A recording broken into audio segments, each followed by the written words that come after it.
I've had the pleasure and honor to be Eric's brother, and it was apparent very early on that I was the big brother in title only. So I guess that's what happens when you absolutely refuse to eat any vegetables. Your diet is straight out of the medieval times menu of potatoes, meat, whole milk with a healthy side of Ferentino's sausage pizza. To this day, and even tonight, I still had to do a double take when I saw him eating his salad, so it's amazing. But I digress. It all worked out, because I always wanted to be 6 foot tall, and I never got there, and that dream of mine has now long been relegated to being the shorter and now, more recently the fatter brother in family pictures. So, Eric, you just wait. A few years into marriage, a couple kids, that fancy Peloton bike's gonna turn into the world's most expensive drying rack. All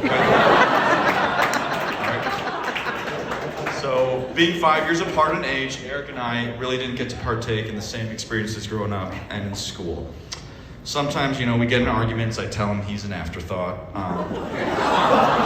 In my older years, I do feel guilty for any lingering psychological trauma, but I'm 99% confident that was not rooted in any truth. Right, Mom and Dad? All right, just nod, we'll go on. All right, let's go. However, I think I did serve a useful purpose as a buffer, I think, between Eric and my parents, to kind of, soothe over any potentially awkward or embarrassing situations that may have come up. I don't know if you really remember this, but I called this Curtain Gate. So, I forget who this special visitor was, but I remember one morning, my mom had called one of the custom window drape installers to, maybe measure for new drapes in Eric's room. Unknown to my parents, maybe this is the first time you're hearing this, Eric had a special friend that he wanted to conceal from certain discovery. And his awesome plan was to wrap her up like a mummy in his bed sheets and throw her under the bed. So, don't worry, Eric, I had your back that day. You may not remember this, but those deliberate pounding steps, that awkward, pointless, loud conversation you forced me to have with that man, and the prolonged pause at your door, where I acted like I'd never seen a door handle before. All that, give you a few more seconds of extra wrapping time. And in addition, I also stood in front of that closet door to hide another piece of evidence of said visitor, but you're welcome, all right, man? Now, moving on to awkward situation number 2. So, we have to mention the time Eric and his friends came into possession of some special plants and seeds.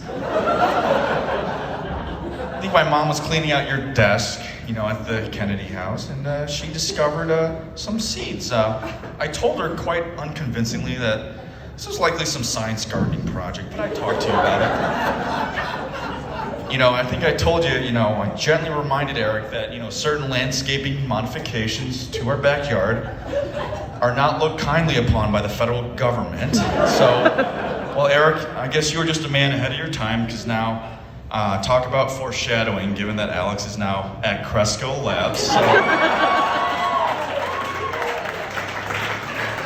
we'll leave it at that. But also, you may not know, but Eric is also famous for his extended use of bathroom time. Yes, if you have to share a room with him, God bless your soul. His daily 40-minute showers depletes all the hot water supply for anyone else in the household. So selfish. And he has an uncanny ability to hold everyone else up at the very last minute due to his need to have an urgent bowel movement prior to leaving for any road trip. It's awful. Can't plan anything with this guy.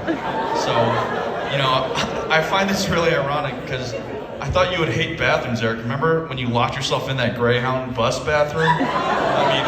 Who can forget those high-pitched shrieks you made? Those futile leg kicks. The door just wouldn't budge, Eric. That would do any horror movie proud. That was awesome. But moving on, over the years, I've now become his free 24/7 medical service concierge provider. We've experienced plenty of injuries, right, throughout the years. You almost losing, was it your right eye skateboarding? Yes, numerous concussions, probably all undiagnosed from your football lacrosse days, and your left shoulder injury. And no, none of this gives you a free pass to explain why you cannot hit any wedge from 100 yards in anywhere close to the hole. Like, unbelievable. He can hit like a 300-yard drive, but he just cannot chip to save his life. I don't know why. Don't know why. Don't know why. And also, you can't excuse your terrible safety record with driving golf carts, okay? So who can forget, Dad, you were there, Eagle Ridge, right? When you almost decapitated me, when you lost control of the golf cart and flipped it over the ravine. Thank goodness the only thing that was decapitated were my dad's brand new golf clubs. So, but if you haven't noticed, this is why whenever we play, I always drive, Eric. So I don't let you drive. So I guess with that big, thick head of yours, we were never too worried about you getting any head injuries. So guess what? That's all right.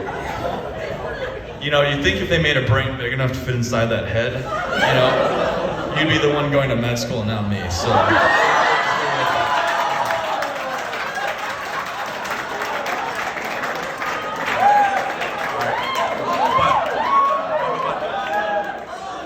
I will say, Eric, you survived your bachelor party. You did so without losing control of your bowels in the pool. Yeah.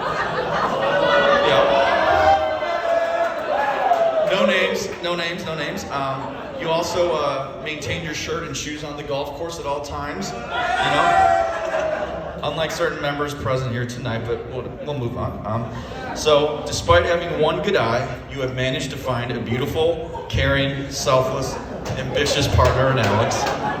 You have surrounded yourself with a good group of loyal friends and family who will always be there for you both.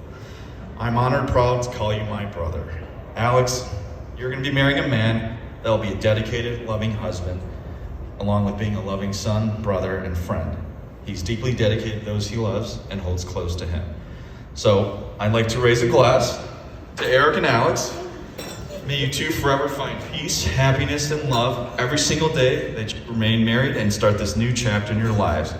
All right, let's get on with dinner then, guys.